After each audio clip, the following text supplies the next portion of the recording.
በቀይ ባህር የንግድ መርከቦች እንቅስቃሴ ላይ ስጋት እንደሆኑ የሚነገርላቸው የሁቲ ታጣቂዎች ሳውዲ አረቢያ ላይ የባህር እንቅስቃሴ ማዕቀብ መጣላቸውን ዓለም ይወቅልኝ ብለዋል። በመካከለኛው ምስራቅ በእስራኤል አሜሪካና ኢራን መካከል የተቀሰቀሰውን ጦርነት ተከትሎ ወትሮውንም በኢራን የሚደገፉት የየመን ሁቲዎች ሳውዲ አረቢያ ላይ የባህር እንቅስቃሴ እገዳ መጣላቸውን ሲያስታውቁ፣ ይህም በቀጠናው የንግድ እንቅስቃሴ ላይ ከባድ ስጋትን ደቅኗል። የመካከለኛው ምስራቅ ጦርነት በባህረ ሰላጤው የሆርሙዝ ወሽመጥ እንዲዘጋ ያደረገ ሲሆን ቀይ ባህር አሜሪካና እስራኤል በኢራን ላይ ጦርነት ከከፈቱ ወዲህ በሳውዲ አረቢያ ነዳጅ የሚጓጓዝበት ወሳኝ መስመር ሆኖ ቆይቷል። ቀጣይ አማራጮች ምን ሊሆኑ ይችላሉ? ይህ ዓለም በጉጉት ሊሰማው የሚጠብቀው ጥያቄ ሆኗል። ዓለም በፖለቲካዊ ማህበራዊና ዲፕሎማሲያዊ ውጥረት ውስጥ በገባችበት በዚህ ወቅት የንግዱ ጦርነት ሌላኛው ፈተና ሆኖባቷል።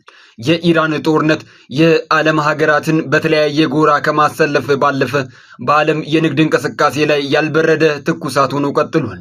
ለዓለም የንግድ እንቅስቃሴ ወሳኝ የጀርባ አጥንት በሆነው የቀይ ባህር ላይ የተፈጠረው ውጥረት የንግድ መርከቦችን እንዳይንቀሳቀሱ አሊያም ባሉበት እንዲቆሙ አስገድዷቸዋል።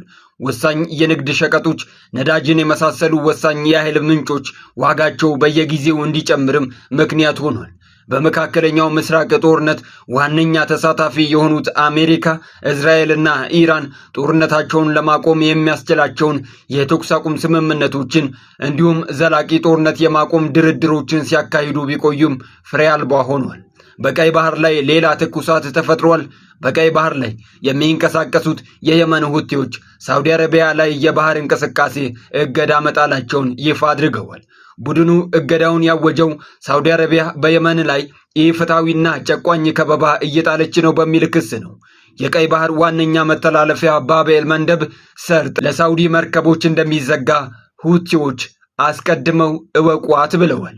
ይህ ከ2022 ጀምሮ በተባበሩት መንግስታት ድርጅት ድጋፍ ሲቆይ የነበረውን የተኩስ አቁም ስምምነት የሚያዳክም እርምጃ መሆኑ ተጠቁሟል። እገዳው የመጣው በሁቲዎቹ ቁጥጥር ስር ባለው የሰና አውሮፕላን ማረፊያ ላይ ከተፈጸመ ጥቃት በኋላ ነው። የየመን መንግስት የኢራን አውሮፕላን እንዳያርፍ ለመከላከል ጥቃቱን ፈጽሜያለሁ ቢልም ሁቲዎች ግን ሳውዲን ተጠያቂ በማድረግ የሚሳኤል ጥቃት ከፍተው አሁን ደግሞ የባህር ላይ እንቅስቃሴ እገዳ አውጀዋል። ባብ-ኤል መንደብ ሙሉ በሙሉ ከተዘጋ የዓለም የነዳጅ አቅርቦት እስከ 7 በመቶ ሊቀንስ፣ በቀይ ባህር የሚካሄደውንም የንግድ መጓጓዣና የአየር የኃይል አቅርቦት በከፍተኛ ሁኔታ ሊያውክ ይችላል። በሌላ በኩል ሳውዲ አረቢያ እንዲሁም በሳውዲ የሚመራው ጥምረት የሁቲዎችን መግለጫ አሳሳች በማለት ውድቅ አድርጎታል። በሁቲዎች ቁጥጥር ስር ባሉ ወደቦች በመቶዎች የሚቆጠሩ የንግድ መርከቦች አሁንም ያለ እንቅፋት እየገቡና እየወጡ መሆኑንም ገልጿል። ጥምረቱ የሁቲዎች የባህር እገዳ ውሳኔን የዓለም አቀፍ ሕግ የሚጥስ የባህር ወንበዴነት ተግባር ሲልም በማውገዝ በባብ-ኤል መንደብ ባህረ ሰላጤ የሚያልፉ የሳውዲ የንግድ መርከቦችን ለመጠበቅ የደህንነት ጥበቃ እርምጃዎችን መጀመሩን አስታውቋል። በኢራን የሚደገፈው ታጣቂ ቡድን ቃል አቀባይ ማዕቀቡ በአስቸኳይ ተግባራዊ መሆን እንደሚጀምር ገልጿል። ማዕቀቡ ሳውዲ ሁቲ በሚቆጣጠራቸው የሰሜን ምዕራብ የመን ወደቦችና አየር ማረፊያዎችን በመዝጋቷ የተወሰደ የበቀል እርምጃ እንደሆነም እወቋት ብሏል። ሰኞ ዕለት የሁቲ ጦር ቃል አቀባይ ያሲር ሳሬ ሳውዲ አረቢያ ለ12 ዓመታት ያህል በምንወዳቸው ህዝቦች ላይ ፍትሐዊ ያልሆነና ጨቋኝ ከበባ ፈጽማለች፣ ሀብቶቻችንን ዘርፋለች፣ እንዲሁም ወደቦቻችንና አየር ማረፊያዎቻችንን በመዝጋት ሁሉን አቀፍ እገዳ ጥላለች ሲሉ ከሰዋል። ለዚህም ምላሽ ለመስጠት በሳውዲ ወንጀለኛ ጠላት ላይ የባህር ማዕቀብ መጣሉን ገልጸዋል። ቃል አቀባዩ ስለ ማዕቀቡ ዝርዝር መረጃ አልሰጡም።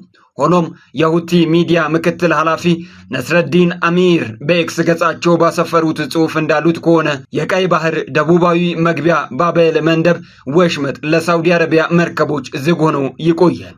የታጣቂ ቡድኑን እርምጃ ተከትሎ የሳውዲ አረቢያ የውጭ ጉዳይ ሚኒስቴር የቀረቡበትን ክሶች አስተባብሏል። አገሪቷ መርከቦችን ለመጠበቅ በዓለም አቀፍ ሕግ መሰረትም አስፈላጊውን እርምጃ እንደምትወስድም ገልጿል። ሳውዲም ስለ ማዕቀቡ የሰጠችው ዝርዝር መረጃ የለም። ቀይ ባህር አሜሪካና እስራኤል በኢራን ላይ ጦርነት ከከፈቱ ወዲህ ከሳውዲ አረቢያ ነዳጅ የሚጓጓዙበት ወሳኝ መስመር ነው። የኢራን ጦርነት በባህረ ሰላጤው የሆርሙዝ ወሽመጥ እንዲዘጋ ያደረገ ሲሆን ዓለም አቀፍ የነዳጅ እንቅስቃሴ ላይ ከፍተኛ ተጽዕኖ አሳድሯል። ሁቲዎች ሳውዲ አረቢያ ላይ ማዕቀብ መጣላቸውን ያስታወቁት 2022 ላይ በታጣቂ ቡድኑና ሪያድ መካከል ከተደረሰው መደበኛ ያልሆነ የተኩስ አቁም ስምምነት ወዲህ ተዳፍኖ የቆየውን ውጥረት ከተባባሰ ሁቲዎች በሳውዲ አረቢያ ደቡባዊ ምዕራብ በሚገኘው አባህ አየር ማረፊያ ሚሳኤሎች መተኮሳቸውን ተናግረዋል።